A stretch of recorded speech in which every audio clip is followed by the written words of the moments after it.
Bueno, muy buenos días para todos, muy buenas tardes para algunos. La Federación Teosófica Interamericana presenta hoy, domingo 13 de noviembre, al hermano Rafael Arévalo con el tema El tiempo como dimensión.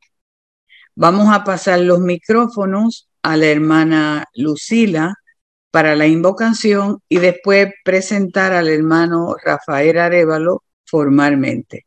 Adelante, hermana Lucila, con la invocación. Gracias. Oh vida oculta que vibras en cada átomo. Oh luz oculta que brillas en cada criatura. Oh amor oculto que todo lo abarcas en la unidad. Que cada ser que se sienta uno contigo sepa que por lo tanto es también uno con todo lo demás. Paz, paz, paz a todos los seres.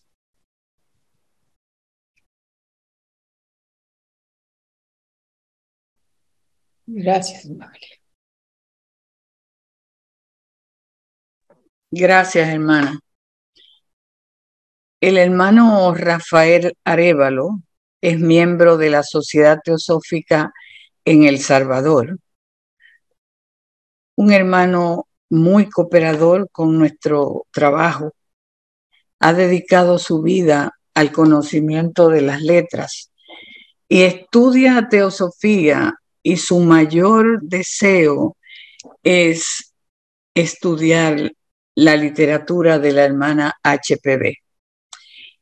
Hoy el hermano Arévalo, de la logia Teotil de la ciudad del Salvador, nos honra con su visita en este podio, ¿no verdad?, de la Sociedad Teosófica a través de la Federación Teosófica Interamericana.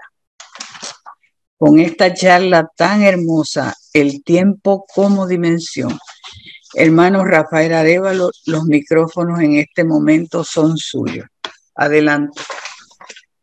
Muchas gracias, hermanos. Que tengan todos un domingo placentero y productivo, independientemente de la hora que nos encontremos, porque eso es de lo que vamos a platicar, de la relatividad del tiempo, ¿verdad? El tiempo como dimensión. Ustedes están viendo en la pantalla dos figuras, ¿verdad? Que no están ahí por casualidad, sino que el tiempo de los científicos, se imaginarán ustedes que es el que está medido por un reloj, ¿verdad? Y el tiempo de los demás que no somos científicos está regido por el astro rey, ¿verdad? Por aquel centro de nuestro sistema solar. Eso es lo que inspira a muchas de las religiones y filosofías, especialmente a las orientales. Esta charla no pretende ser ni científica ni epistemológica, sino únicamente es inspirada en el segundo objeto de la Sociedad Teosófica, que nos dirige a realizar un estudio comparativo de las distintas ciencias, religiones y filosofías. ¿Por qué? Porque la teosofía es una síntesis precisamente de esas tres ramas del conocimiento y de la cultura humana. Agradecemos en nombre de la Sociedad Teosófica Logia Teotl en San Salvador. Este nombre Teotl está en el idioma náhuatl, que significa Dios.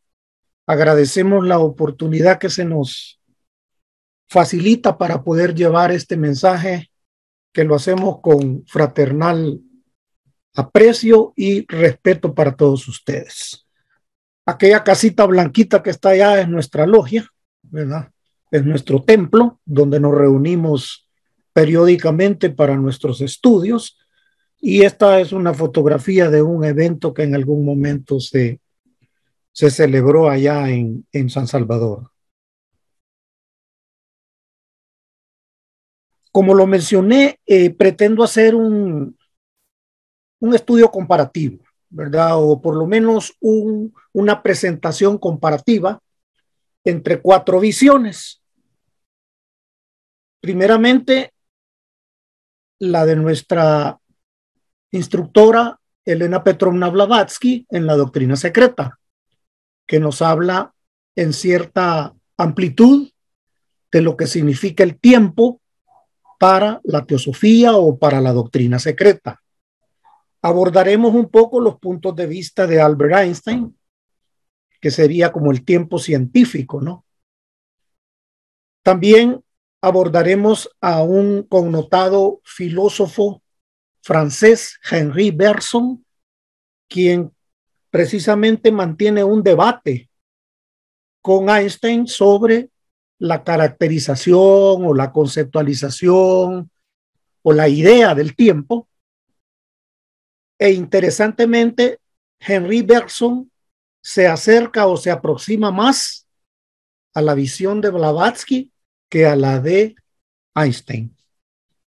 Y cerraremos con los conceptos que nos han trasladado los maestros del tiempo, ¿no? La cultura maya, de la cual en alguna ocasión anterior este servidor y amigo de ustedes tuvo la oportunidad de hablar en mayor amplitud. Así que tomaremos algunos elementos de la cultura, la cosmogonía y la tradición maya que se relacionan precisamente con ese término tan amplio, tan ambiguo, tan difícil de explicar como lo es el tiempo. Comencemos con la doctrina secreta en el tomo 1 de la versión en inglés, que es la cosmogénesis. En la estanza 1 me voy a referir a la esloca número 2.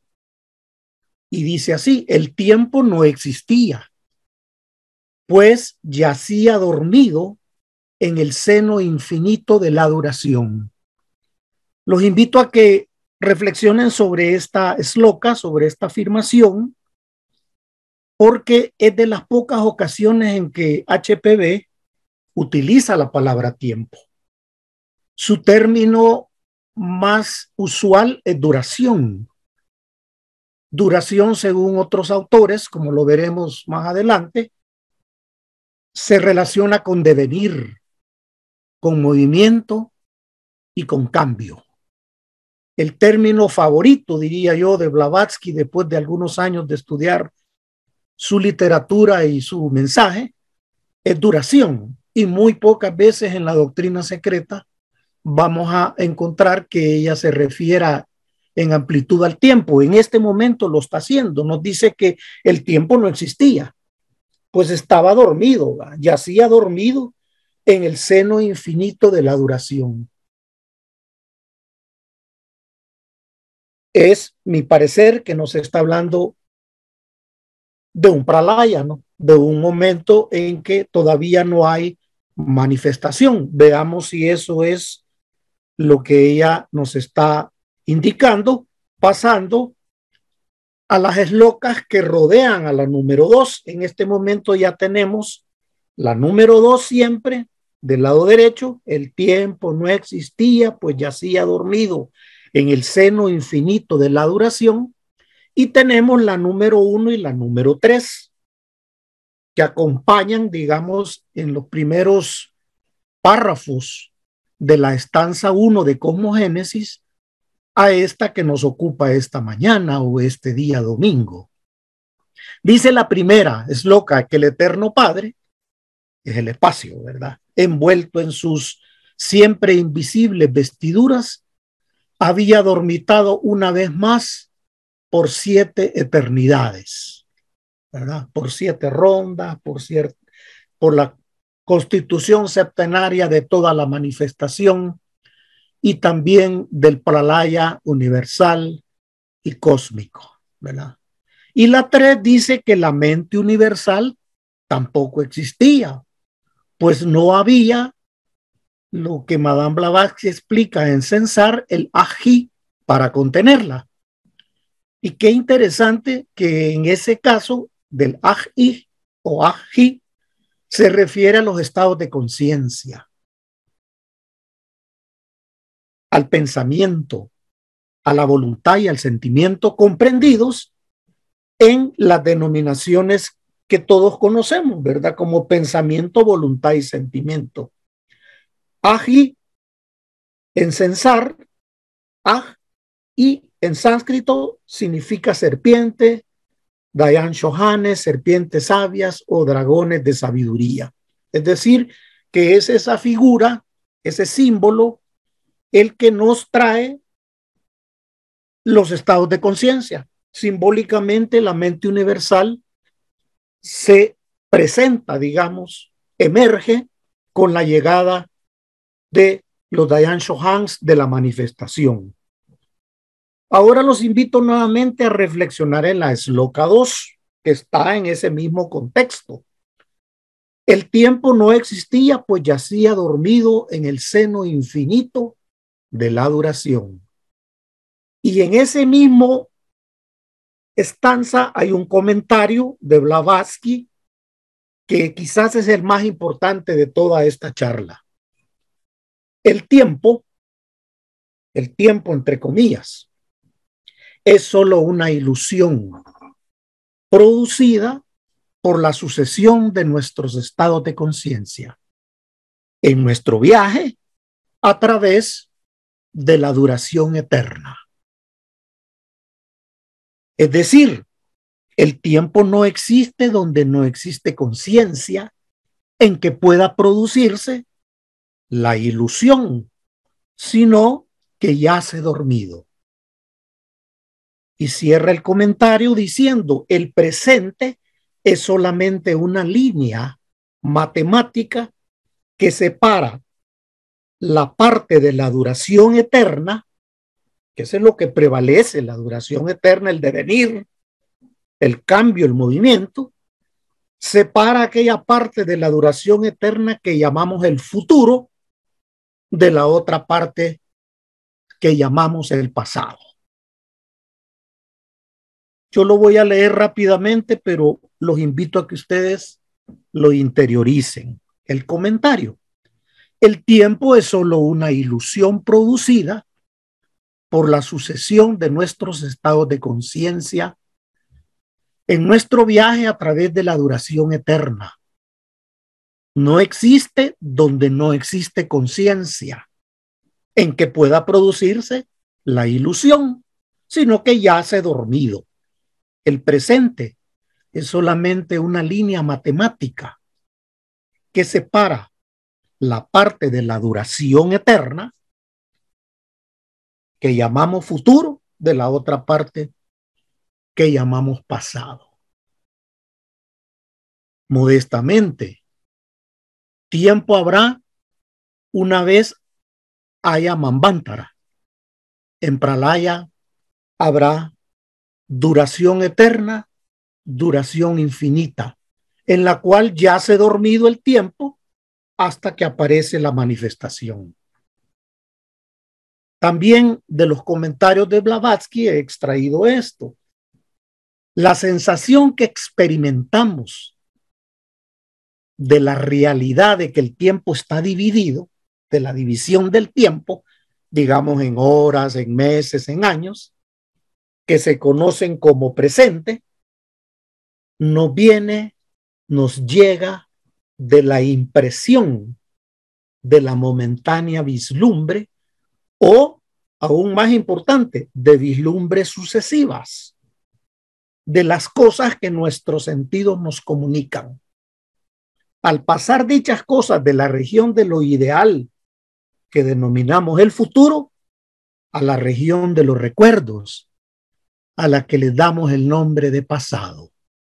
Es nuestra conciencia, hermanos, la que nos trae esa sensación de una realidad que divide el tiempo, como si el tiempo fuera divisible, y llegamos nosotros de una manera consciente a decir hay un presente que nos viene de una vislumbre, de un momento preciso.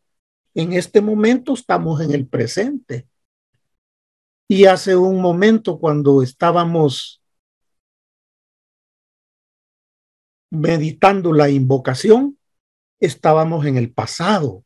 Ya es un recuerdo, pertenece a la región de los recuerdos. Pero también en esa ilusión de la conciencia de etapas sucesivas de división del tiempo, como que nos comunicamos con algo ideal, a lo que comúnmente llamamos el futuro.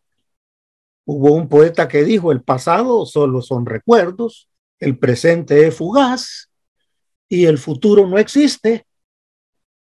Los franceses dicen: el futuro es de Dios. Esto que acabamos de presentar es lo que la doctrina secreta nos plantea. Ahora vamos a entrar al debate sobre el tiempo que se dio entre dos connotados personajes, dos lumbreras de la humanidad, en lo científico y en lo filosófico: Albert Einstein y Henri Bergson, ¿verdad? Ellos van a discutir en un debate precisamente esta secuencia que es parte de nuestras vidas, de nuestros estados de conciencia. Es complicado porque nosotros percibimos que hay pasado, presente y futuro, pero ese tiempo, dice la doctrina secreta, yacía dormido en la duración eterna, pues no había todavía conciencia. El tiempo resulta complicado de definirlo. Es más, Henri Bergson cree que no hay un concepto del tiempo. ¿Por qué? Porque es complicado definirlo, porque claramente sentimos, es una sensación, ¿no? Sentimos su influencia. Quizá por ello, sin que esto tenga que ser una sorpresa, la física y la filosofía sostienen diferentes ideas sobre un posible concepto de lo que es el tiempo. Tanto filósofos como científicos son humanos, son seres humanos con conciencia y sienten la influencia del tiempo. El debate se da cuando en sus respectivos campos de conocimiento intentan definir el tiempo.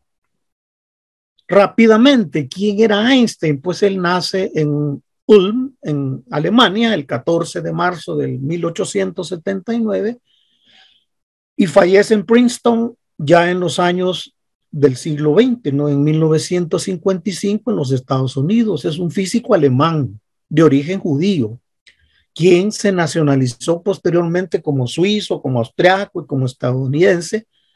Y por supuesto, nadie ha dejado de escuchar hablar de él porque se le considera el científico más importante y más conocido y popular del siglo XX. En 1921 tiene el Premio Nobel de Física, pero no precisamente por la teoría de la relatividad, que es la que se refiere al tiempo, sino que lo obtiene por las explicaciones que dio sobre el efecto fotoeléctrico y sus numerosas contribuciones a la física teórica. Este punto es importante e interesante, ¿no? Que la teoría de la relatividad en aquellos años estaba en todas las carteleras y el debate entre Bergson y Einstein, por supuesto, era el escenario de ese debate. Dos titanes hablando del tiempo, Einstein hablando de la teoría de la relatividad, y aquí viene lo interesante, Bergson hablando de la duración y la simultaneidad. Su obra se titula Duración y Simultaneidad, y en el caso de Einstein, su obra es la teoría de la relatividad. En medio de aquel gran debate, el Premio Nobel de Física le es otorgado a Einstein no precisamente por la teoría de la relatividad, que está siendo en ese momento debatida, sino por otros aportes a la ciencia física. De Henri Bergson voy a decir poco, pues nace y muere en París. Muere en 1941, o sea, muere prácticamente más de 10 años antes que Albert Einstein. Es un filósofo y es un escritor, ganador del Premio Nobel de Literatura en 1927. O sea que ya había tenido lugar todo el debate con Einstein sobre el tiempo. Entre paréntesis, no existe un premio Nobel de la filosofía. Normalmente, cuando hay que premiar a alguien que por sus textos contribuye a la humanidad, pues ha sido o científico o literato. Entonces, no es porque Bergson haya sido exactamente solo un poeta o un novelista, lo cual hubiera sido genial que lo hubiera practicado, sino porque así está organizado ese premio de la academia. No es el único filósofo que recibe el premio Nobel de la literatura. ¿Cuál es el debate? El debate comienza en la primavera de 1911. Einstein escribe sobre la teoría de la relatividad y muy en breve nos cuenta aquella famosa anécdota de los gemelos, que si un gemelo viaja a una alta velocidad, la velocidad de la luz, y si el otro gemelo se queda en la Tierra o viaja a una velocidad muy lenta, esos dos gemelos envejecerán de forma diferente. O sea, Einstein introduce el elemento velocidad, ¿verdad? La velocidad de la luz, que para Einstein es la velocidad al menos conocida más rápida de todo el sistema solar. Entonces dice que si un gemelo hipotéticamente viaja en una nave a esa velocidad, pues regresará más joven que el gemelo que se quedó en la Tierra. Con eso él está abordando el tema del tiempo. Para Bergson, el tiempo, vean qué importante, no es independiente de nosotros mismos, sino que es un componente crítico de nuestra existencia. Está hablando de nuestra conciencia. Para Bergson, el tiempo no es algo que está como el espacio que está ahí, que nosotros lo podemos dimensionar objetivamente como un objeto, sino que el tiempo está dentro de nosotros. Yo tengo por aquí una definición de Henri Bergson que no está en la presentación, pero se las voy a leer sobre la duración.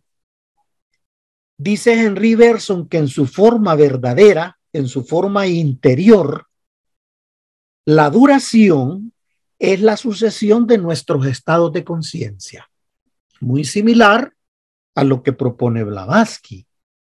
Dice también que es lo que encontramos en el fondo de nosotros mismos.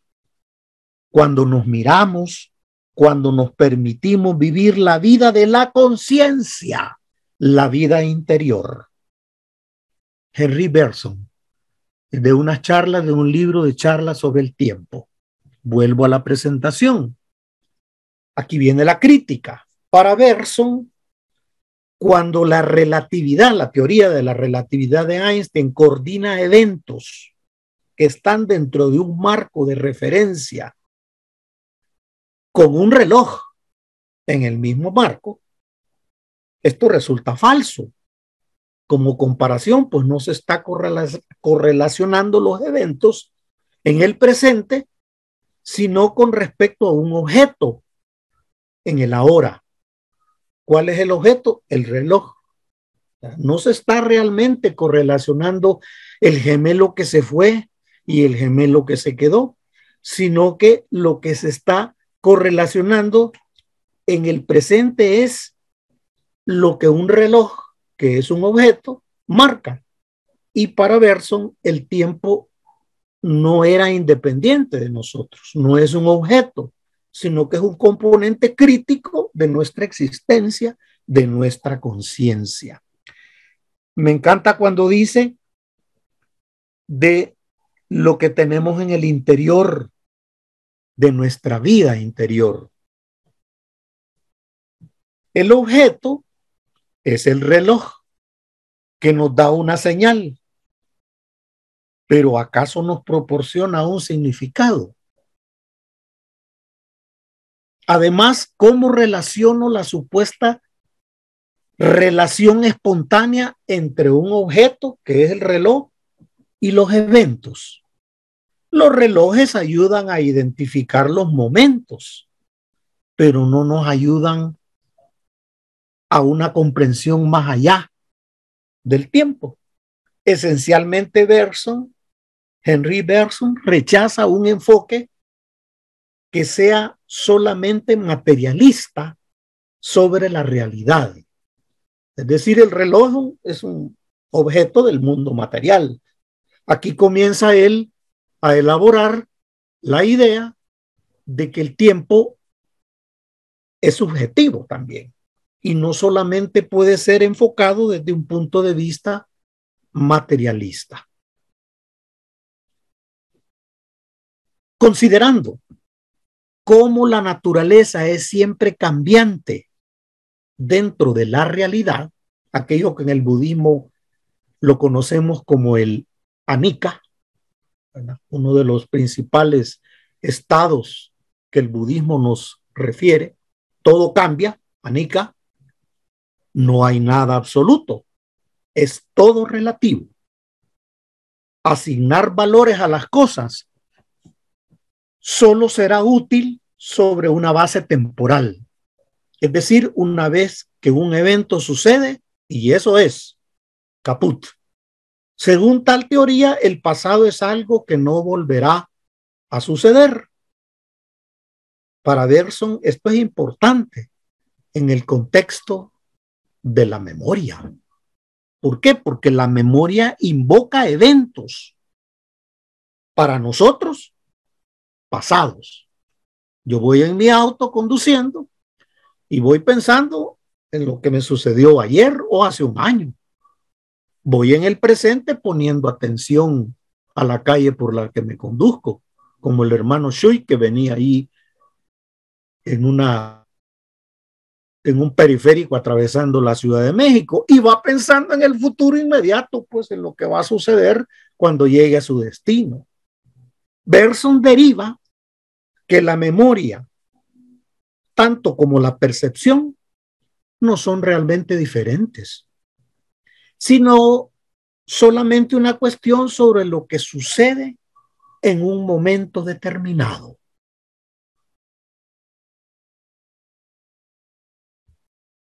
Cuando Einstein escucha todo esto, presume en el debate, ¿no? Presume que el trabajo de Bergson se trata de un estudio de psicología y no de una descripción de la realidad física. No obstante, la opinión pública piensa que Einstein, esto es lo interesante, piensa que Albert Einstein no obtuvo su premio Nobel basado en esa teoría de la relatividad, que entre otros elementos utiliza la paradoja de los gemelos. Y se deduce que fue debido a la primordial crítica que Bergson le atribuyó. Bergson era un hombre muy prestigiado, un hombre sobresaliente a tal teoría.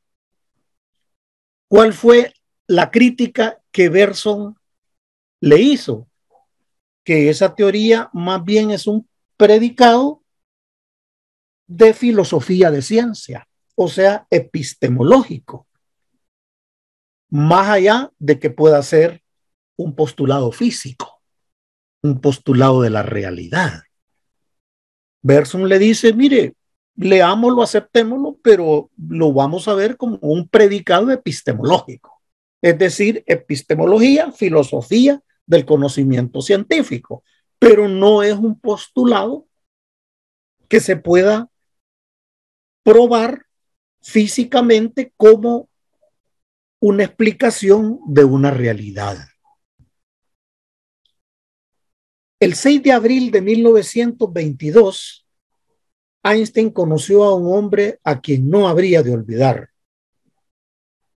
Ya estamos intuyendo quién era, un consagrado filósofo del siglo, ampliamente conocido por haber expuesto una teoría del tiempo que explicó lo que los relojes no podían explicar. ¿Qué explicó Henry Bergson? La memoria, las premoniciones, las expectativas y las anticipaciones. Yo los invito a que cuando tengan el deseo y el tiempo, pasen a una biblioteca y estudien a Bergson. Gracias a Henry Bergson, sabemos hoy que para actuar en el futuro, uno ha de comenzar cambiando el pasado. Eso no es psicológico. En mi opinión, es filosófico. Bergson demostró que la teoría de la relatividad pertenece más a la epistemología y menos a la física. Esta invocación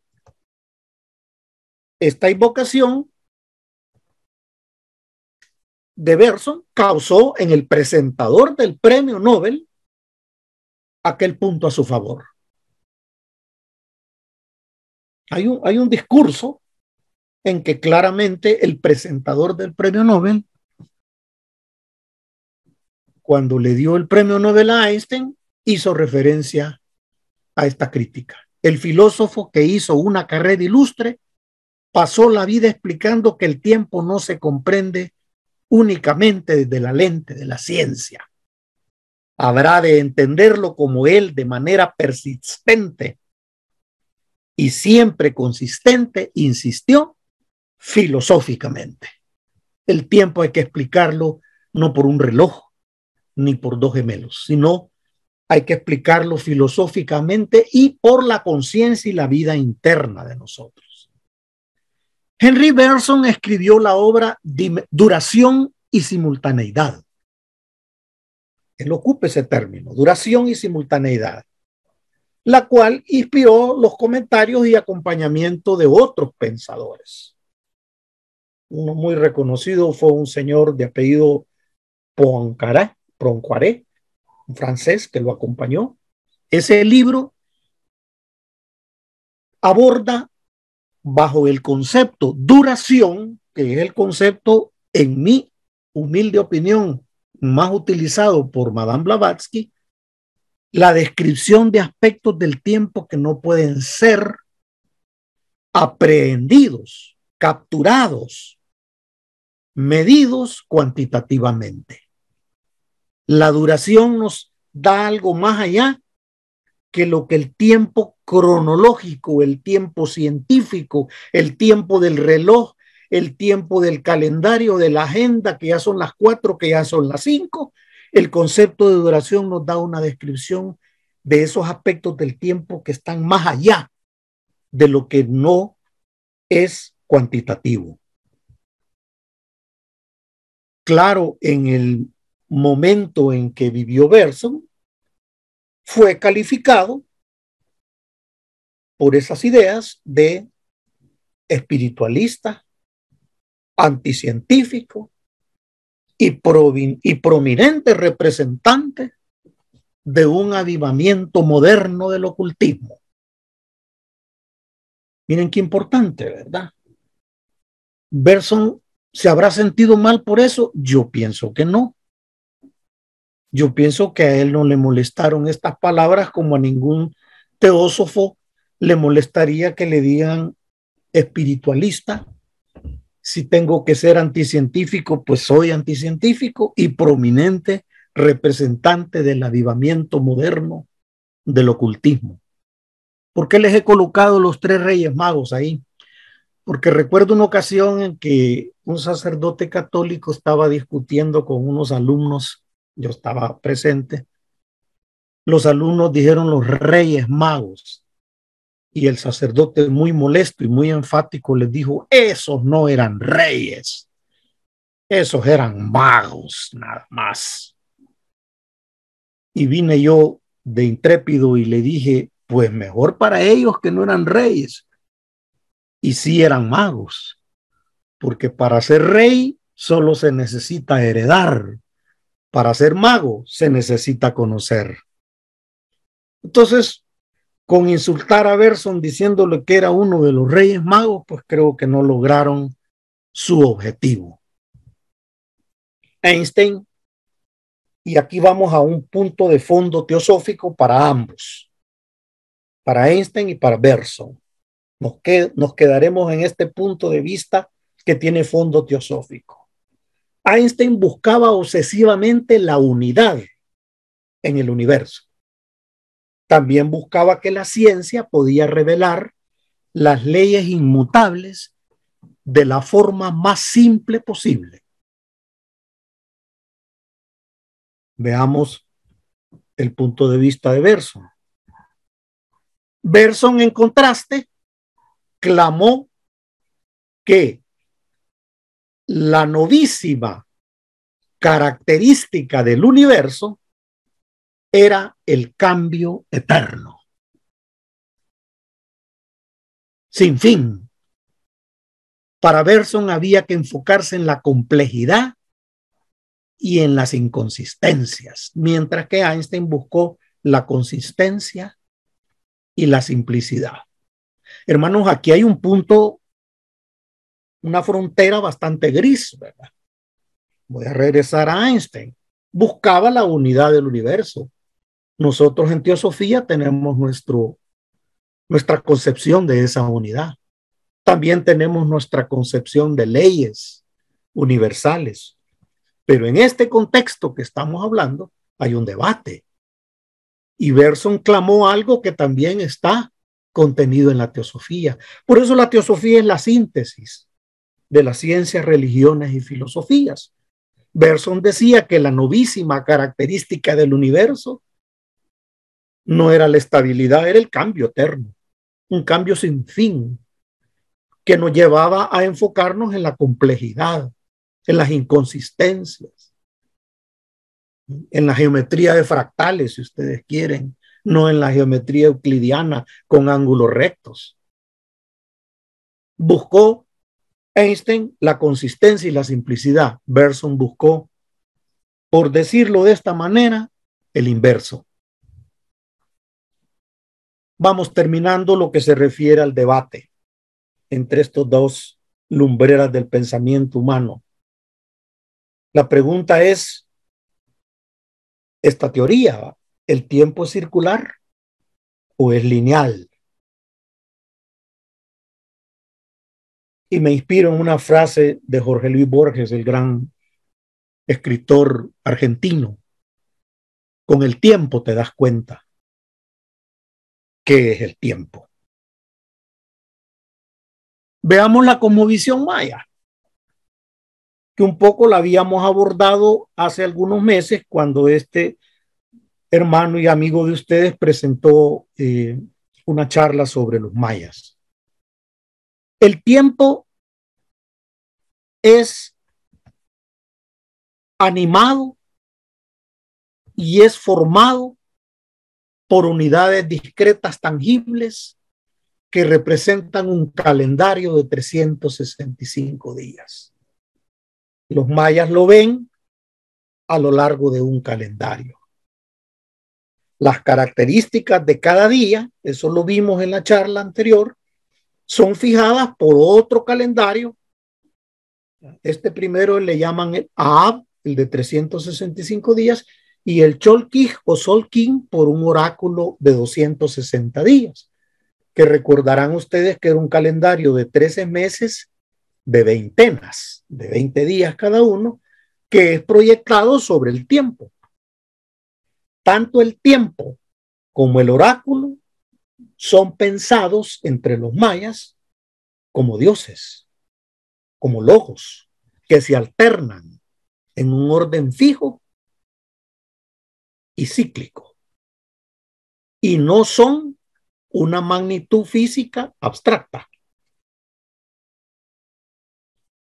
Los mayas, pues, En la cultura tenían el Cholquij, que es el de 260, como lo acabo de mencionar, el Ahab de 365 días, la cuenta larga, que es la que nos dio el 13 Bactún, el 21 de diciembre del 2012, que todo el mundo creía o maliciosamente vendió como el fin del mundo, y los números de distancia. Todo esto era lo que la astronomía maya utilizaba para, si ustedes quieren, conceptualizar el tiempo. En su conjunto, los dos principales, el Cholquij y el Ahab, se entienden como fechas calendáricas. El tiempo se está repitiendo en fechas calendáricas. La cuenta larga y los números de distancia indican el tiempo transcurrido, el lapso transcurrido entre diversos acontecimientos, que precisamente cuando ustedes visitan sitios arqueológicos como Chichén Itzá, como Tikal, como Quiriguá, como Copán, revelan esos acontecimientos en estelas, es decir, en grandes piedras que nos muestran jeroglíficos y petrográficos haciendo alusión a acontecimientos, por ejemplo, a coronaciones de reyes, batallas, conquistas y otros eventos. Veamos un poco los contextos culturales, porque ya vamos madurando un poco las posiciones del debate y la posición de la teosofía, ¿no? En Occidente, nosotros pues, digamos que por magnetismo, ¿verdad?, nos inclinamos al Occidente, porque realmente pues no estamos totalmente en esa identidad, pero nos acercamos mucho a eso por la dominación política, por una serie de factores históricos. En Occidente, el tiempo es una magnitud física. Yo diría que se permite él medir la duración, medir el devenir. ¿El devenir de qué y la duración de qué? De acontecimientos, o sea, la separación de estos en un orden secuencial. Eso es lo que hacemos en Occidente. Eso es lo que entendemos por tiempo, que es una magnitud física, minutos, segundos, horas, cuartos de horas, que permiten medir la duración de acontecimientos o la separación de estos en una secuencia, en un orden secuencial. Otras culturas, no voy a decir Oriente, otras culturas. La noción es que los acontecimientos específicos o las series de eventos son recurrentes, son resultado de una repetición de los eventos después del transcurso de una determinada secuencia de sucesos. Dicho muy simple, el tiempo es cíclico. Los acontecimientos específicos o la serie de eventos son recurrentes. ¿Por qué? Porque son resultado de una repetición de los eventos después del transcurso de una determinada secuencia de sucesos. Nosotros en teosofía sabemos que lo más claro es que el día es un ciclo, ¿no? Todo es ciclo. Amanece con el sol va subiendo, llega a un cenit, calienta el día, comienza su movimiento retrógrado, atardece, bello el atardecer, anochece, ¿y qué pasa el día siguiente? Lo mismo. ¿Y qué pasará el siguiente día? Pues lo mismo. ¿Y qué es lo que ha pasado antes? Pues lo mismo. En estas otras culturas, pensar en ciclos parte de una noción. ¿Cuál es esa noción? Que los acontecimientos tienen un orden inalterable y se basa en la permanencia y la inmutabilidad de los eventos en sí. Los eventos son recurrentes, viendo ese alcance de la duración y del tiempo. También es interesante esta frase que está contenida en el Popol Vuh. El tiempo es la respiración del cosmos.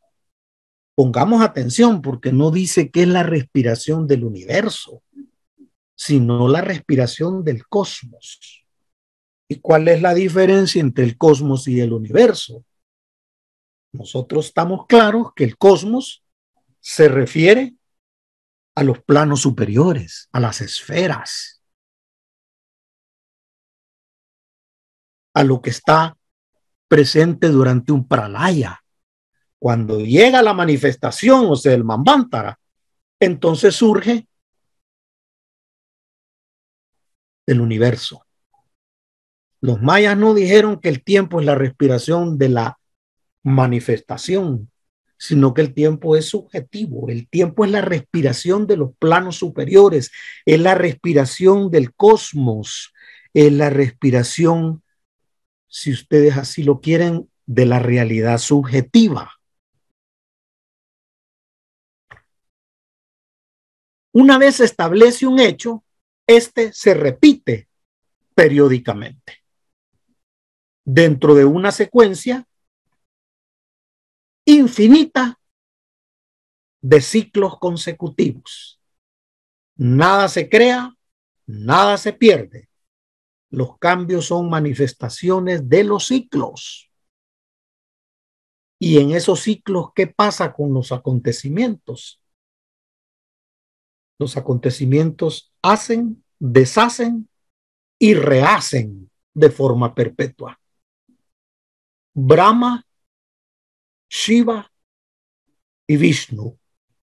Brahma hace, Shiva deshace y Vishnu está todo el tiempo por la permanencia, rehaciendo de forma perpetua. Los acontecimientos hacen, deshacen y rehacen de forma perpetua. En estas culturas, las que no son occidentales, pueden ser los mayas o pueden ser el oriente, ¿no? No se concibe una historia basada en la singularidad de los acontecimientos. Los ciclos carecen de un punto de referencia que permita identificar el comienzo, el desarrollo presente y el fin futuro de los sucesos. ¿Por qué? Porque cuando un ciclo apenas está terminando, comienza el siguiente. Hay un momento de la madrugada en que los rayos del sol comienzan a iluminar la ventana de nuestra habitación. Pero ese no es un punto de referencia que permite identificar el comienzo. No es una línea recta que permite identificar el desarrollo y el futuro, sino que un ciclo amarra con el siguiente. No habría el siguiente si no hubiera el previo. Esa es la manera de pensar de estas culturas, que no se basan en la singularidad de un acontecimiento, sino en la continuidad de los acontecimientos.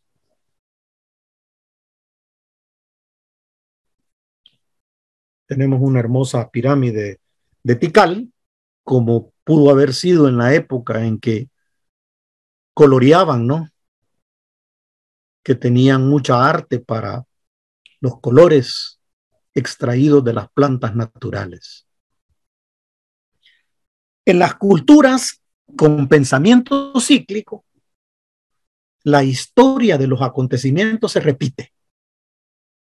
Se repite simplemente. Estas diferencias culturales, por cierto, se vinculan muy profundamente a la religión.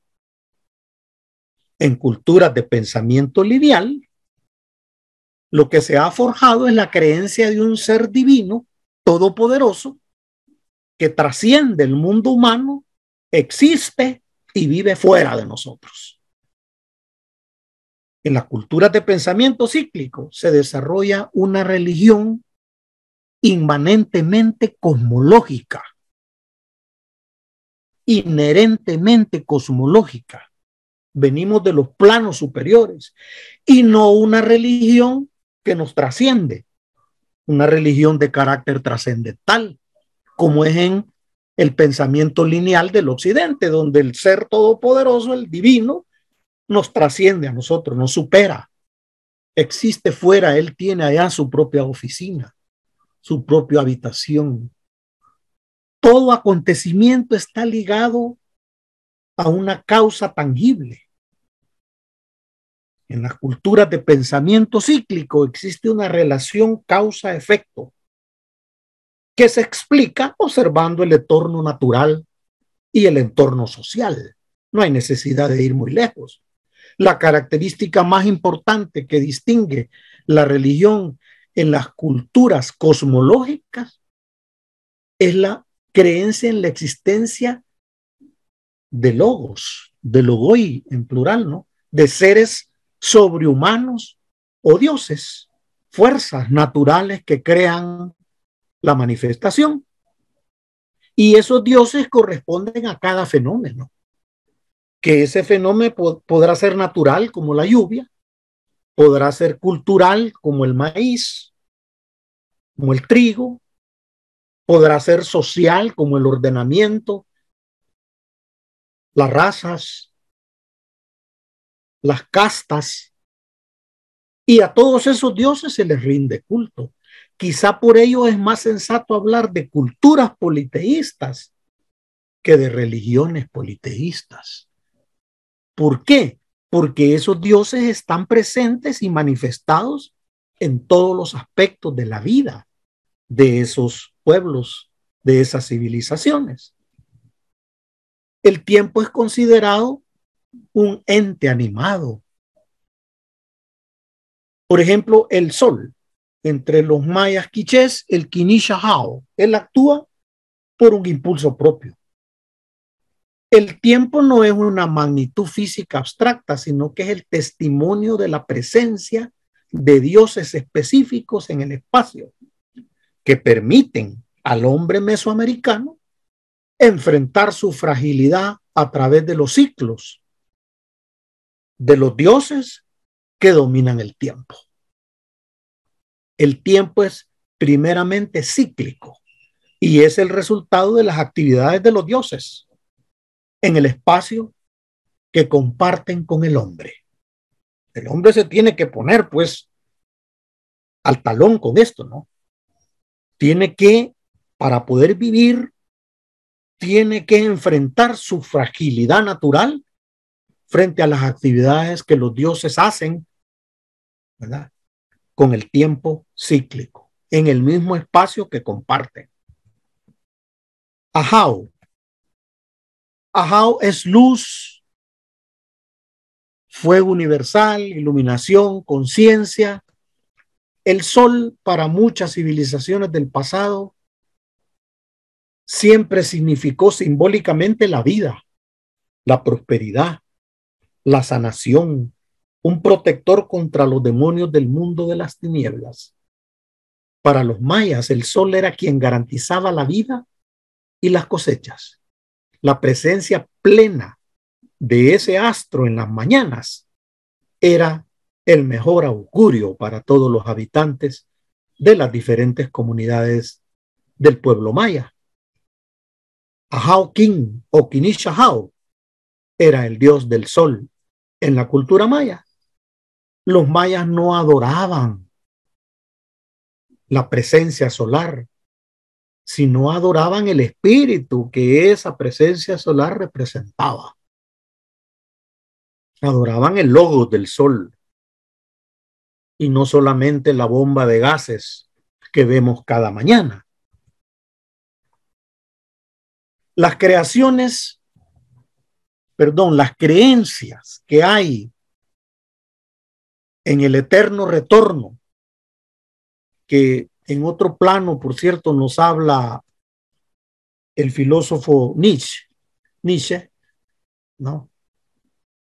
Las creencias en el eterno retorno, en la periodicidad, en la repetición simbólica de la cosmogénesis, a la que algunas religiones le llaman la creación, se encuentra en todas las culturas, en Siria, en Irán, en Egipto, en Israel, en la India, entre los Hopis, entre los nahuas, entre los toltecas, los aztecas y los mayas. ¿verdad? Esa creencia de la eterna, del eterno retorno y de la eterna renovación.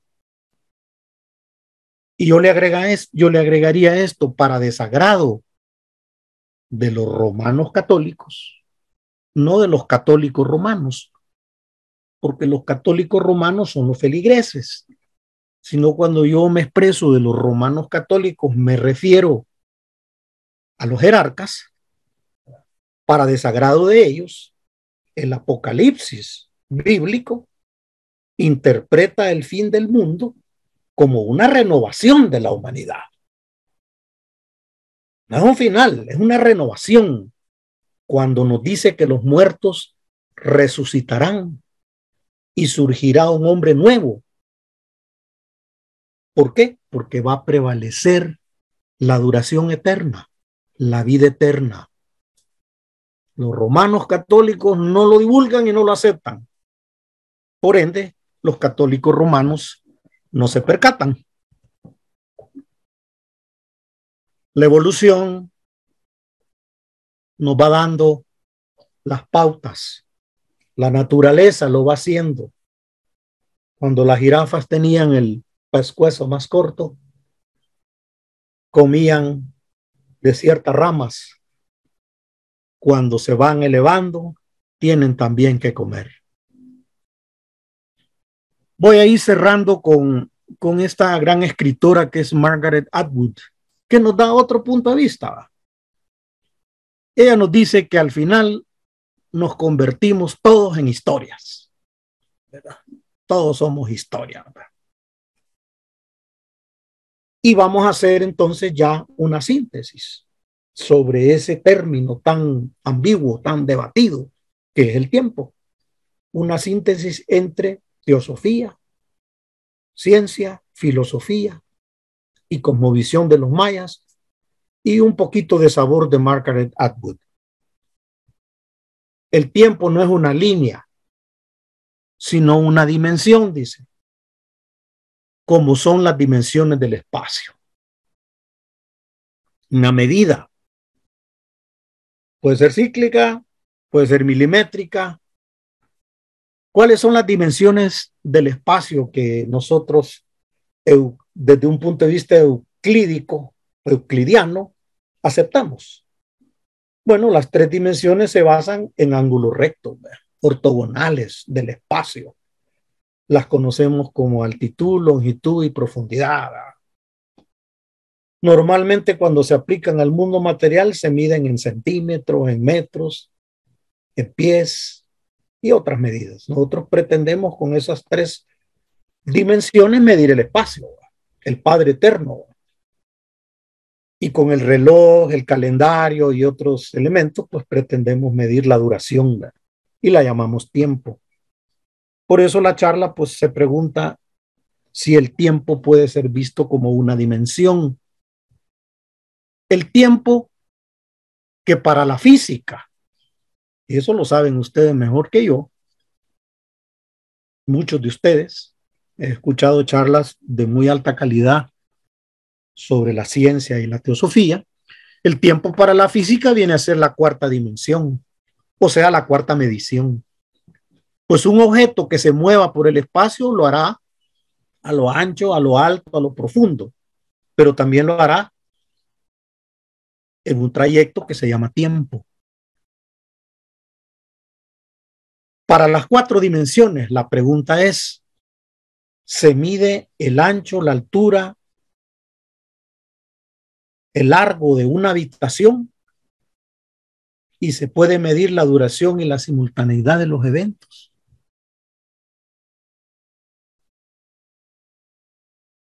¿O es que medimos el espacio?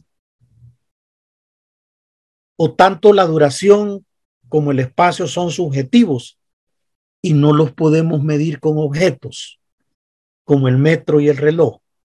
Cuando decimos que medimos el espacio, realmente lo que estamos midiendo es una habitación, un edificio, pero nosotros decimos que estamos midiendo el espacio. Y cuando medimos la duración, decimos que estamos midiendo el tiempo. En una habitación se mide la habitación en sí o se mide el espacio. Y en la duración y la simultaneidad se puede decir que se mide el tiempo. El tren llega a las 7, decía Bergson, pero el reloj del maquinista eran 10 para las 7 o las 7:05. Y el de la estación era otro tiempo, y el del reloj del que esté esperando el tren, pues puede ser también diferente. Se puede medir la simultaneidad con un reloj. ¿Es subjetivo o es objetivo? Doctrina secreta. El tiempo no existía, pues yacía dormido en el seno infinito de la duración.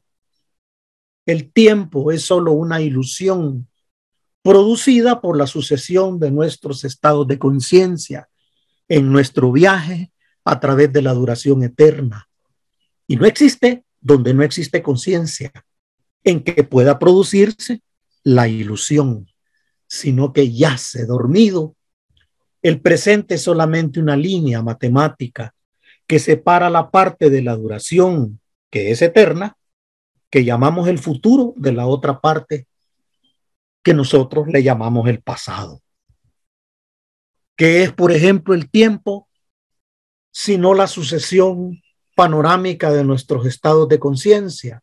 Nos dice la doctrina secreta, e incluye las palabras de un maestro, aunque no especifica quién es el maestro que expresó estas palabras, a mi opinión, bastante duras. El maestro dijo: me siento exasperado al tener que emplear estas 3 palabras desdichadas: pasado, presente y futuro, pobres conceptos de las fases objetivas del subjetivo todo, tan mal adaptadas para el objeto, como si con un hacha yo me pusiera a hacer la labor escultórica delicada. Me siento exasperado al tener que emplear estas 3 palabras desdichadas: pasado, presente y futuro, pobres conceptos de las fases objetivas del subjetivo todo, tan mal adaptadas para el objeto como un hacha para labor escultórica delicada. La teoría de la relatividad, vista por la lente de los 2 gemelos, y la influencia de la aceleración. Cuando volvió el gemelo, volvió mucho más joven que el anciano que estamos viendo que se quedó en la tierra, que ya hasta se le cayó el cabello, ¿verdad? Esta era la teoría de la relatividad que no obtuvo, entre otros argumentos, el premio Nobel. Henry Bergson enfrenta la explicación epistemológica, que para él nunca fue física, de Albert Einstein, al sostener que la duración y la simultaneidad de los eventos y la realidad no han de explicarse por un reloj que mide el tiempo. Las culturas que articulan y profesan tradiciones cíclicas no reconocen pasado, presente y futuro. La línea no es real y es tan coloquial como gramatical hablar de esos 3 estados de conciencia. Ahí está el pasado, el presente y el futuro de un niño, de un joven y de un hombre adulto y un anciano. Es gramatical, sí, porque antes jugaban, hoy juegan y en el futuro jugarán. ¿O es que el pasado y el presente y el futuro están interpenetrados? ¿Hay ciclos o no los hay?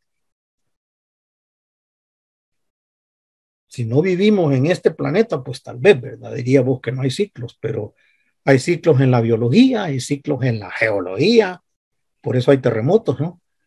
Y hay ciclos en la química. O sea, hay ciclos gaseosos, atmosféricos y sedimentarios. El agua del mar que se evapora no se pierde, no se va a saber a dónde, sino que regresa.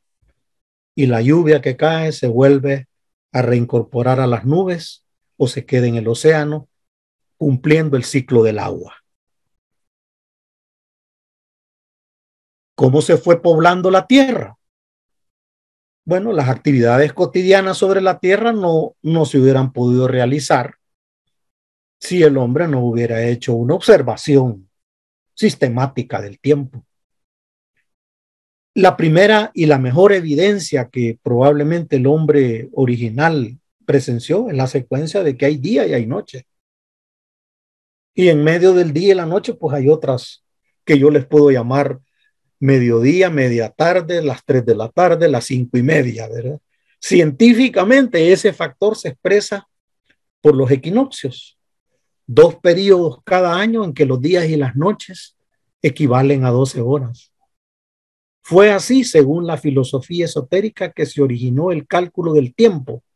Cada nuevo día, se dijo, es de 24 horas. Los yugas del hinduismo, el día de Brahma, se integra por una duración que cubre la actividad y la noche de Brahma, como periodo de disolución, ¿verdad? Según el Bhagavad Gita, el día de Brahma equivale a 1000 revoluciones de yugas, los Mahayugas. Si se calcula el periodo de los yugas, se podrá calcular el periodo de actividad de la Tierra. Estamos en el Kali Yuga todavía, ¿no? Desde Krishna hasta este momento. Hay 4 Kali Yuga, Dvapara Yuga, Treta Yuga y Satya Yuga. En series de 1000. El Kali Yuga comienza la serie representando 1000 revoluciones. El Mahayuga o gran ciclo significa la suma de los 4 yugas. 12,000 divinos años o años divinos, ¿verdad? O sea, 4,320 millones de años terrestres. Y llegando a la cifra de que 1000 Mahayugas se constituyen en un día de Brahma, o este número que lo leeremos de derecha a izquierda. De derecha a izquierda hay millones, entonces son 4,320 millones de años. Ciclos. Hermanos, les agradezco por su atención y quedo a su disposición para preguntas y especialmente comentarios. Muchas gracias. Gracias, hermano Rafael Arévalo, por una charla que debe servir, que no la debo perder porque debe ser material de estudio. Gracias, gracias, mil gracias por tan bonita ponencia, tan instructiva. Vamos a pasar en este momento a Salomón Martínez. Adelante, Salomón, pase a la sala. Hola, hermano Arévalo. Buenas tardes. Buenas tardes. Oiga, pues, qué bonita explicación, qué bonita conferencia, muy interesante. Y pues yo creo que los que venimos a experimentar, las mónadas que venimos a experimentar a este plano físico, definitivamente necesitamos de la duración, del tiempo, porque existe el día y la noche, porque existen las estaciones del año, y entonces definitivamente sí necesitamos el tiempo. Un prisionero en la cárcel pues va anotando rayitas ahí en las paredes para anotar cuántos días han pasado, y así más o menos se puede uno dar cuenta de cómo van las cosas en nuestra vida. Bueno, así lo creo.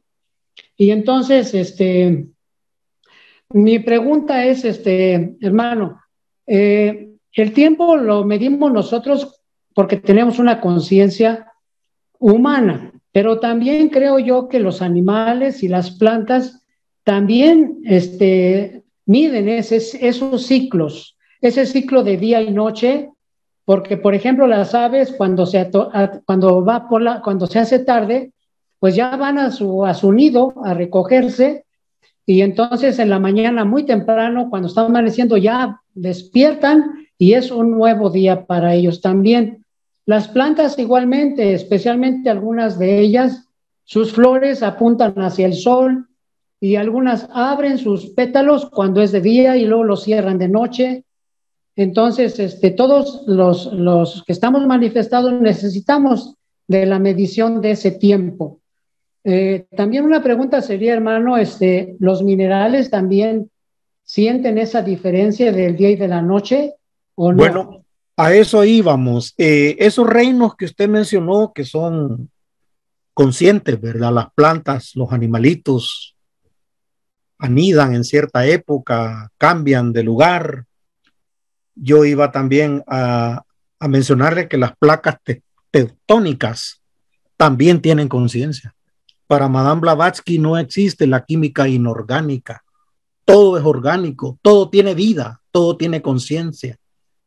Los terremotos, las inundaciones que para nosotros son catástrofes, son la conciencia del tiempo en que los minerales y las placas, la costra terrestre, la evolución, la transformación del planeta, se va dando su devenir, se va dando su cambio, ¿verdad? Las catástrofes para nosotros, pues hay un dicho que dice que cuando los elefantes se pelean, pues a las hormigas se les cae la casa. Entonces, por eso es que para nosotros son catástrofes, pero es la conciencia de la madre tierra y muchas veces influenciada por, por efectos de otros planetas o de otros magnetismos lejanos de nuestro sistema solar o dentro de nuestro sistema solar, ¿verdad? Las mareas, por ejemplo, se dice harto que son producidas por la luna. Los ciclos agrícolas, el corte de pelo, la maternidad de las mujeres se dice influenciada por una conciencia que tiene esa influencia de la luna sobre la tierra, ¿no? Entonces sí hay conciencia en todo lo manifestado, porque de eso trata el Manvantara, ¿no? De abrir aquellas esferas de los planos superiores que son cosmológicas hacia universos, y los universos comprenden todo reino mineral, vegetal, animal, humano y superior a los humanos. Esa es mi respuesta. Sí, hermano Arévalo, muchas gracias. Muy interesante. El hermano Alexander. Adelante a la sala, Alexander. Bueno, antiguamente se medían en hashtags, no sé si se acuerdan de esa medida de tiempo. En tiempos primitivos se usó bastante en los calendarios solares, calendarios lunares. La medida del tiempo también opera bajo la relatividad y la sincronía de los elementos y de los planetas también, ¿no? Hay medidas cuánticas que operan en el universo, pensamientos muy lindos como el de Dios mueve las estrellas y las estrellas mueven al hombre, es una prueba de la sincronía en los estados de la materia orgánica y en todo lo elemental. Entonces sí existe una medida del tiempo más allá de cualquier metáfora, ¿sí? Y opera naturalmente. La cuestión es que en el universo mental lo hemos aplicado con una medida, relativa, ¿sí? Así como, por ejemplo, crece, como decía ahorita el hermano, el crecimiento de las plantas, los aros en los anillos de los árboles, ¿sí? Es una forma de datar la relatividad de cómo opera la cuántica de una manera consciente. A eso iría yo. Pero obviamente el tiempo es una medida que en la que hemos reflexionado, ¿sí? Más que llevarla de una manera cuántica o cuantitativa, más que todo. Entonces que muy buen análisis en todo, pero entonces quedé pensando en aquellas medidas que utilizaban los primitivos cuando no existían los calendarios o los almanaques, como el hashtag, ¿sí? Que es una medida cuántica que opera más allá de lo que utilizamos ahorita en las herramientas como los relojes, ¿sí? A eso me voy. Entonces quedo muy agradecido y muy nutrido. Muchas bendiciones y muchos éxitos a todos. Gracias. Gracias. Gracias, Alexander. Adelante. Saludos, gracias hermano por los contenidos planteados, a pesar de que puedo decir que fui objeto del tiempo, porque, por ejemplo, cambio de hora, entonces veo que también en el anuncio de la charla también hay varios horarios, hora, tal hora, entonces cada quien tiene que ajustar ese horario y quizá eso se relaciona con lo que usted planteaba al final de la charla, que hacía como que si la sincronía entre el que va en el tren y cada quien que tiene una diferente hora, entonces Claro. eso por un lado. Mi aporte a la pregunta del hermano que había hablado anteriormente, que pienso que ese tiempo primitivo es como un tiempo natural, que ese no se puede medir, porque ese es un tiempo inconsciente, pero que no podemos, pero está ahí. Y mi pregunta es que básicamente usted cree que la variación en el eje de la Tierra, el 23.5 grados como en los polos, en el eje vertical, ¿usted cree que eso pueda influir de una manera diferente en la naturaleza? Porque, por ejemplo, en los equinoccios tiene los mismos días, 12 y 12, pero entonces en los polos, entonces ya hay justamente los equinoccios y ahí entonces la cosa es diferente. ¿Y qué usted piensa, por ejemplo, de cómo se podría llamar a esa interacción entre los equinoccios y los solsticios? Es cuanto y muchas gracias.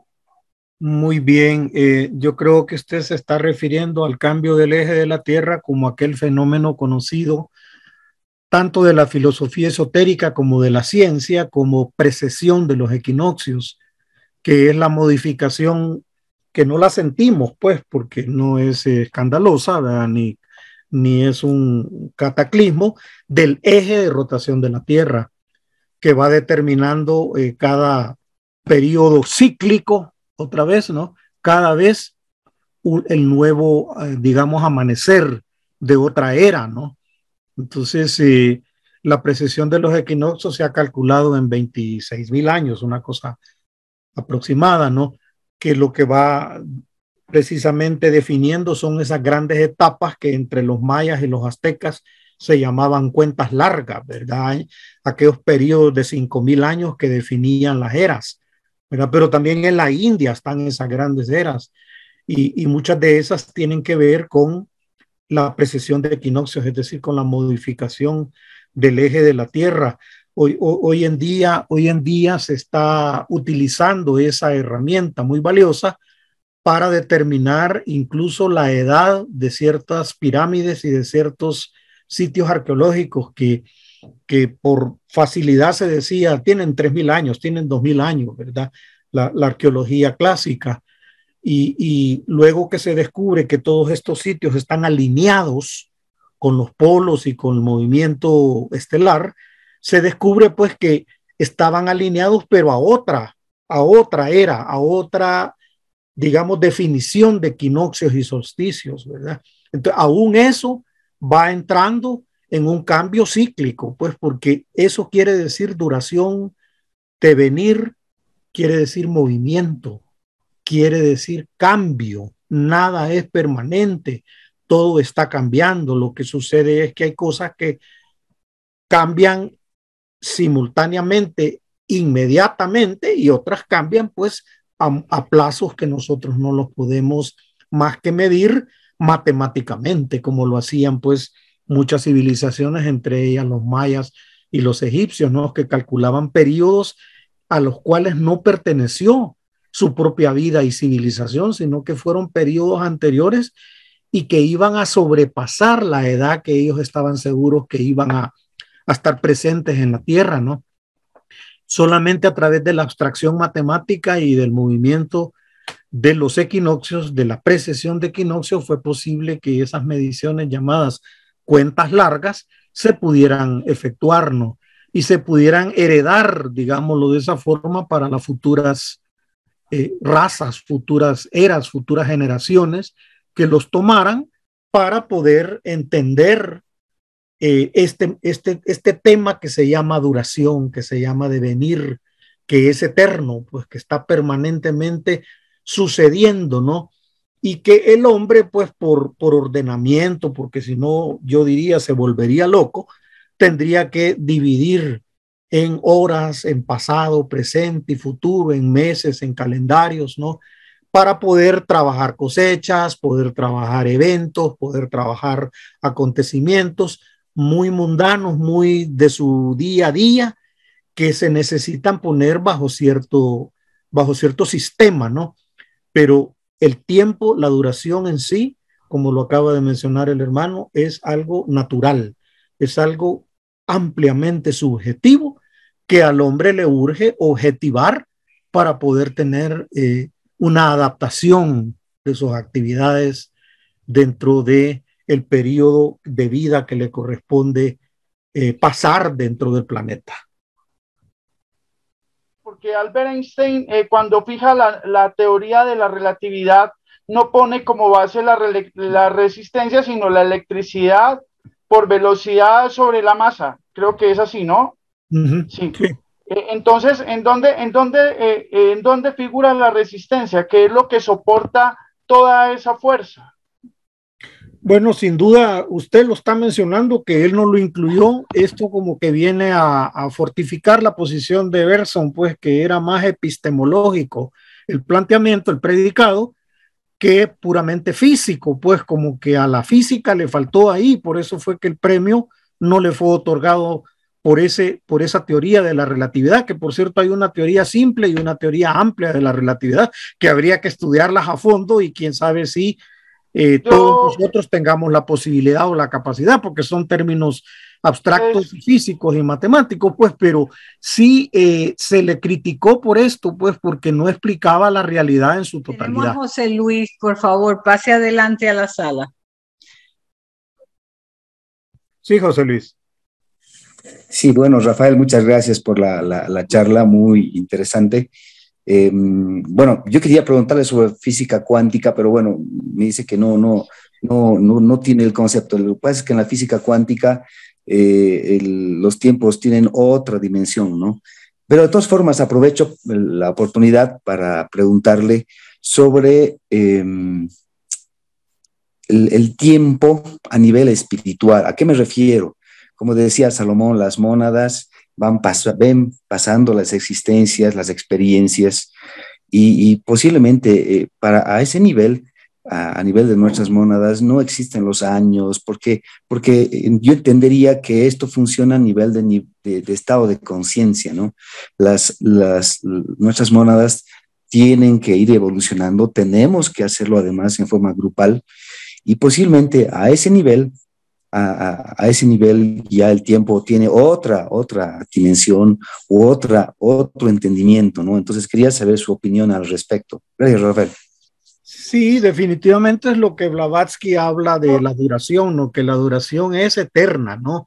Y que solo se manifiesta como tiempo precisamente en la emanación, ¿va? La mónada ya viene siendo la emanación, ¿no? del supremo ser, pues del Atman superior. Y entonces nosotros somos colectivamente e individualmente emanaciones. En la medida que vamos siendo conscientes, vamos experimentando eso que llamamos tiempo, ¿no? Pero ese tiempo estaba mientras no había emanación, mientras no había manifestación, dice la Shloka 2, yacía dormido, en lo único que sí permanece y es eterno, que es la duración, es decir, el devenir del cual los budistas siempre han hablado, ¿no? Que hay un devenir, ¿verdad? Hay algo que va avanzando y no se detiene, pues es algo que precisamente hace que todo cambie, nada es constante, anika, todo cambia, ¿no? En el budismo, y que hace que haya la sensación de un movimiento. ¿Cómo es que ha medido la física y creo que en parte la cuántica decir que hay tiempo? Porque de un punto A a un punto B hay un movimiento. Entonces señala dos puntos estáticos y dice el tiempo que tardé de ir de A a B, eso es tiempo, dice, pero en ese momento está relativizando porque está poniendo quietos dos puntos. Y lo único que es inmóvil es el espacio. El espacio sí es inmóvil, no está cambiando, ¿no? Sino que cuando yo señalo dos puntos en el espacio, estoy haciendo esos puntos similares al espacio, de la misma naturaleza del espacio, es decir, inmóviles. Y con eso pretendo medir cuánto se tardó de ir un vehículo que estaba en movimiento de A a B. El vehículo puede ser una persona, un patín, una bicicleta, lo que sea, ¿no?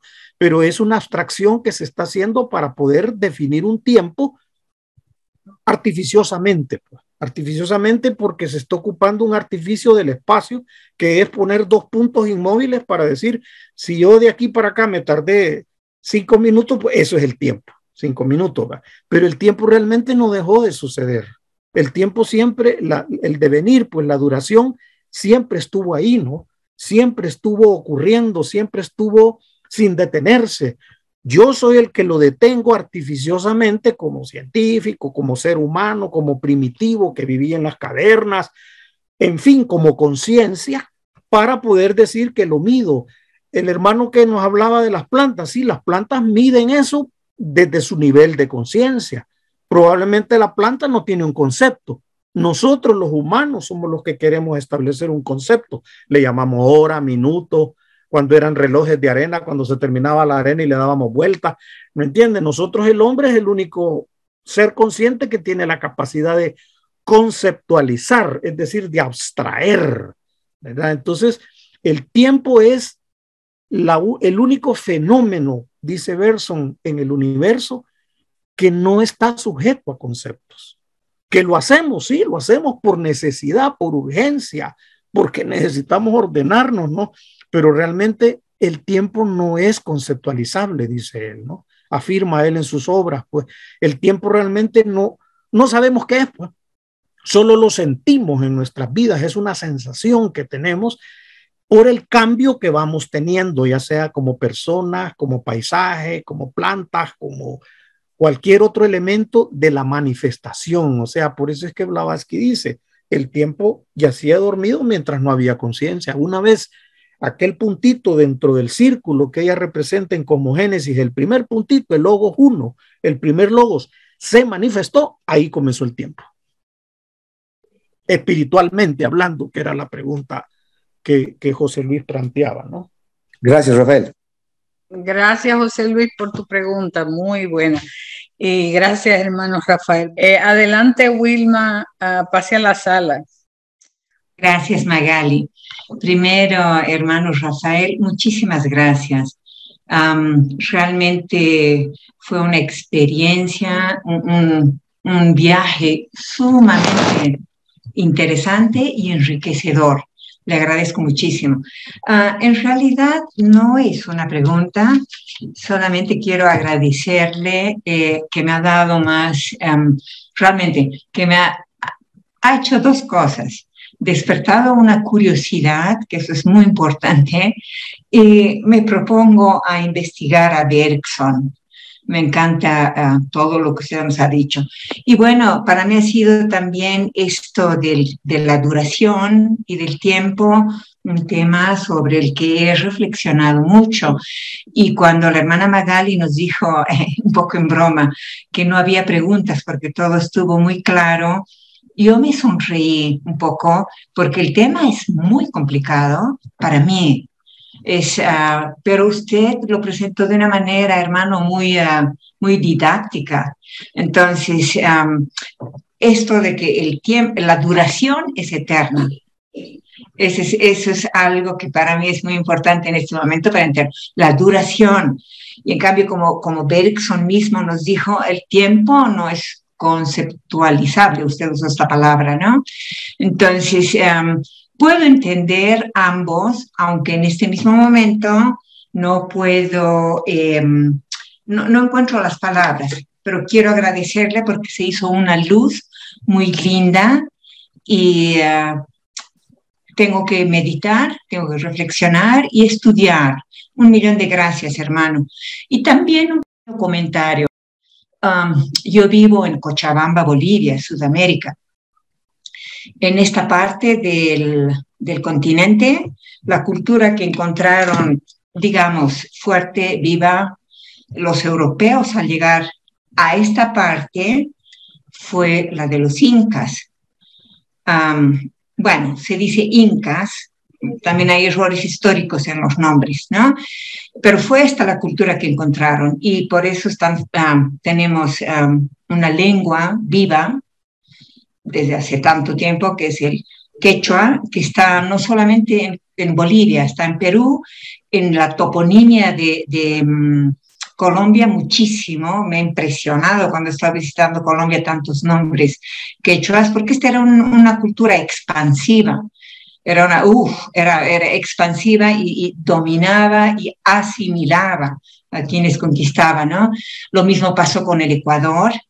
En fin, pero esta fue la cultura que encontraron. Y el idioma que yo hablo es quechua. Hay uno más antiguo, mucho más antiguo, que es el aymara. Bueno, en la lengua quechua, hablando sobre esta idea que tenemos sobre lo que es la duración eterna, y en realidad el instrumento que usamos como seres humanos para ubicarnos, para entender la idea del tiempo, se ve reflejada en la lengua. Cuando usted hablaba de que en Occidente la manera como nos situamos para ver los acontecimientos es más bien lineal, ¿no es cierto? Pero aquí es cíclico. Y hay bueno, no solo una, hay dos palabras que siempre me parecen mágicas en esta lengua quechua. Una de esas palabras es pacha, pero bueno, daría mucho para explicar ahora. Pero la otra, que es muy común en quechua, es ñaupa.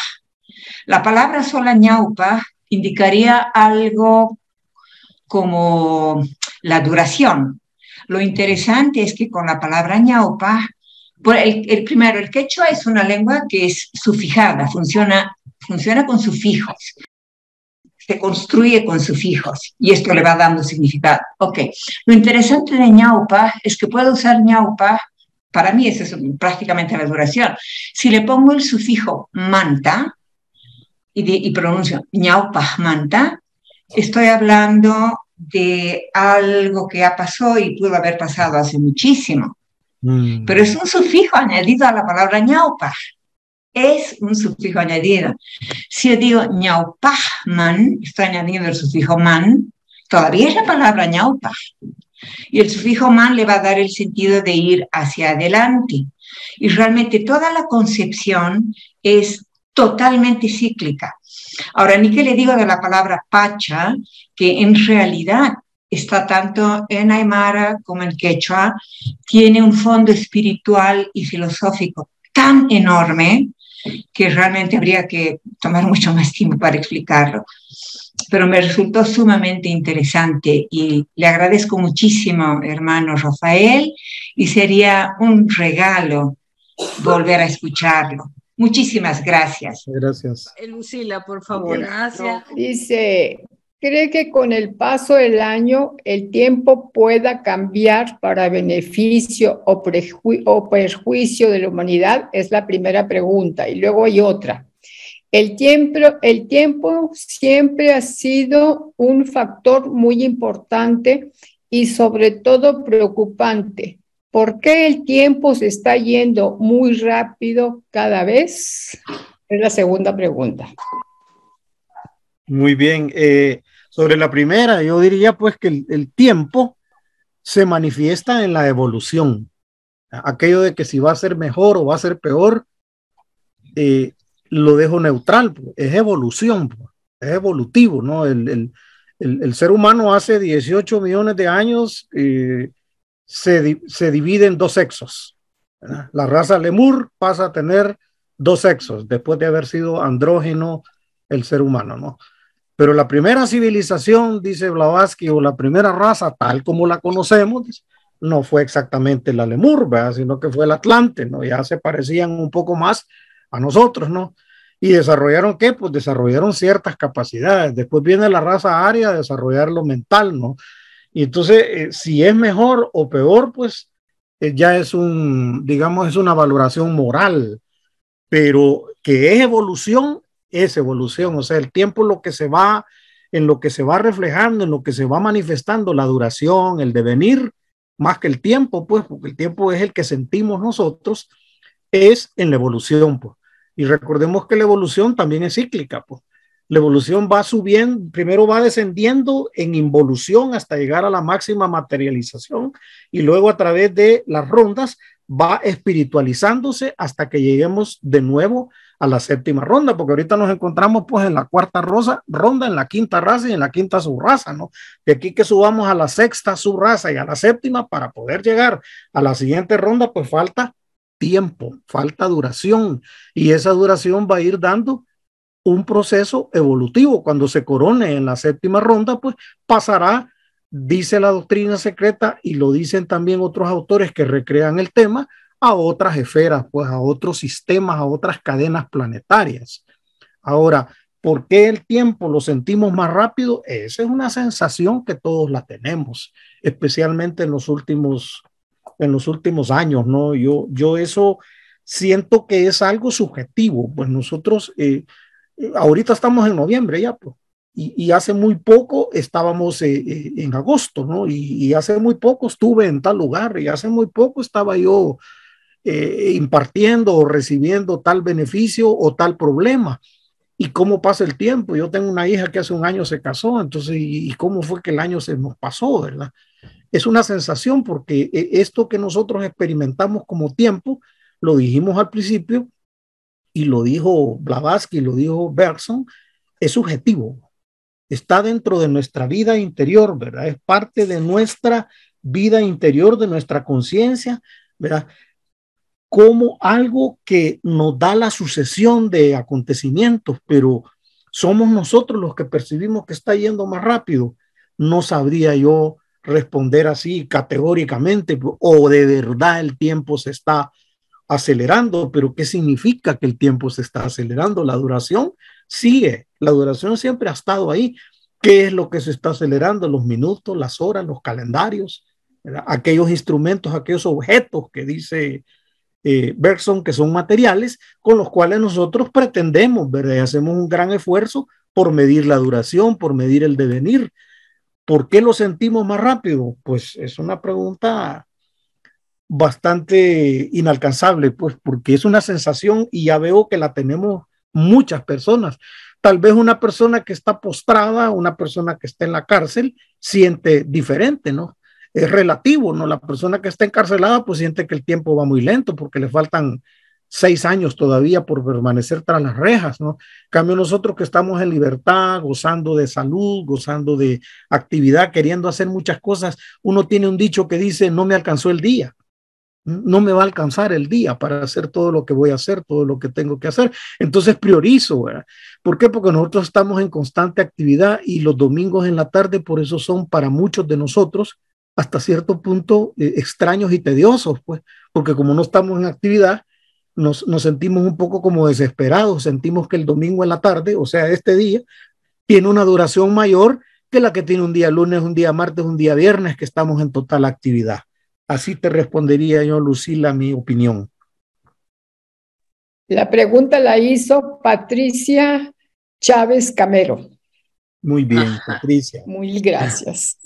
Tampoco yo soy científico y desconozco ese efecto. Sí existen fenómenos, ¿verdad? O sea, lo que se ve, lo que se siente, que falta mucho, incluso para la misma ciencia, poderlos explicar, pues, ¿verdad? La ciencia tiene muchas cosas que no tiene explicadas, pues que luego las tiene explicadas a medio camino o a base de hipótesis, ¿no? Y vendrá otra que vendrá a superar, de eso trata la epistemología, ¿no? De ir superando lo que anteriormente se creía, como por ejemplo que la gravedad era universal, ¿verdad? Newton decía, pues, ¿y quién era Newton? Pues un personaje, ¿no? Respetable, sabio, teólogo, filósofo, físico y quién sabe qué más, ¿no? Pero después, no, fíjese que la gravedad no es universal, no como la tenemos aquí en este planeta, pues. ¿Por qué? Porque la misma señora Blavatsky dice, pues, cuando les vengan a hablar de otro sistema solar, pues mejor no se preocupen, hombre, porque a puras penas o empezamos pues a comprender nuestro sistema solar y todo lo que está escrito en la doctrina secreta, ella lo afirma, se refiere a este sistema solar. De otro sistema solar, si los adeptos lo conocen, dice ella, pues a mí no me lo han dado a conocer, dice, a mí no me lo han contado, ellos tendrán sus motivos, ¿no? Pero nosotros no podemos extendernos a pensar que lo que ocurre en este sistema solar es lo mismo que ocurre en otro. Ahora, eso de que está cambiando los radares y los aviones y todo eso, también recientemente en el 2017 pasó por aquí un un objeto que los científicos todavía están discutiendo, el Oumuamua, ¿no? Que era algo que venía de otro sistema solar, ¿no?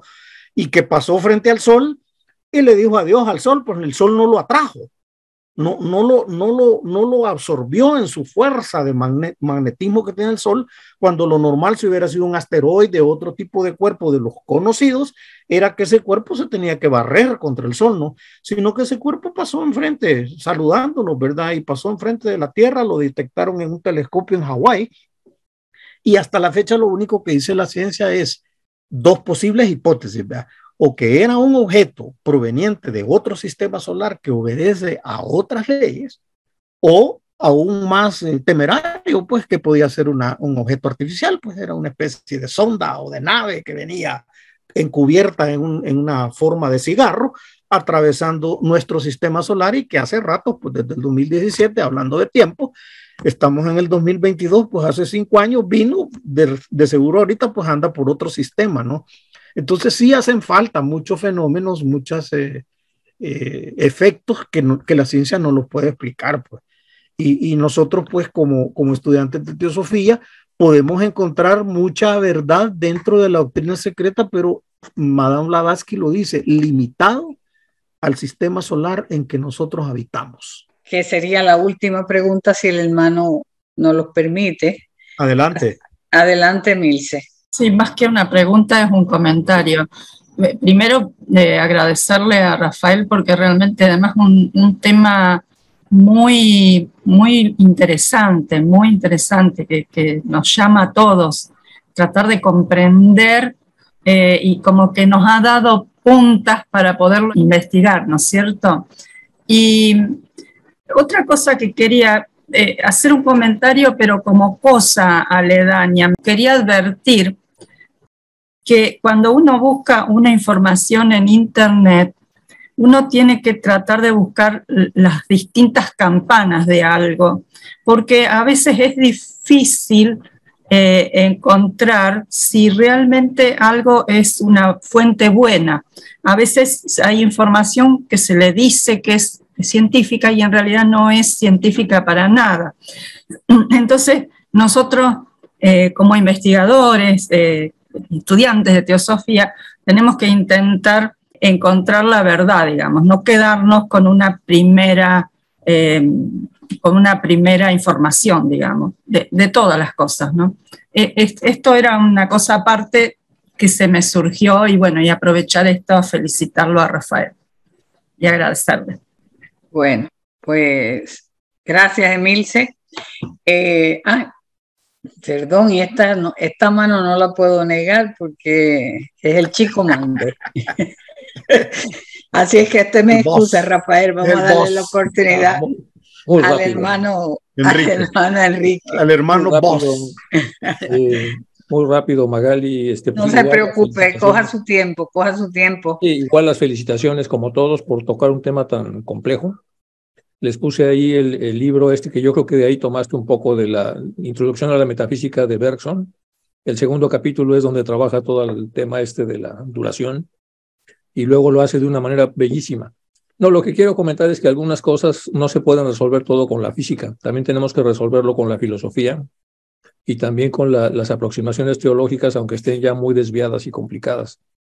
Y hay muchos, porque nos vamos a perder en la física, sobre todo hablando de partículas. Nos vamos a perder con los conceptos nuevos que existen, nos vamos a perder y vamos de todos modos a chocar con un techo de cristal, porque la física todavía no toca la parte subjetiva, la toca muy discretamente. Y entonces estos temas se van totalmente hacia la parte subjetiva, por lo tanto son muy difíciles de explicar. Y cuando nos damos cuenta ya estamos otra vez hablando de partículas y dejamos de hablar de ondas, porque al final el cuerpo más grosero de la física sigue estando todavía en la física clásica.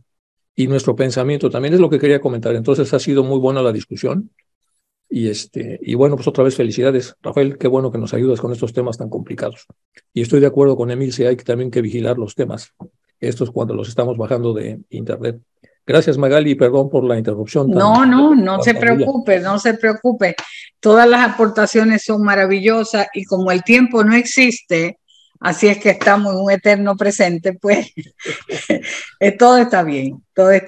pero sí agradecerle a Rafael, porque a veces esta charla la voy a enviar a muchos hermanos, porque estamos estudiando las estancias y esa parte de la estancia que creo que de la UNA son maravillosas y a veces hay mucha confusión con los estudiantes, se rompen la cabeza y lo pueden, escuchando la charla, pueden ayudarse enormemente a su investigación.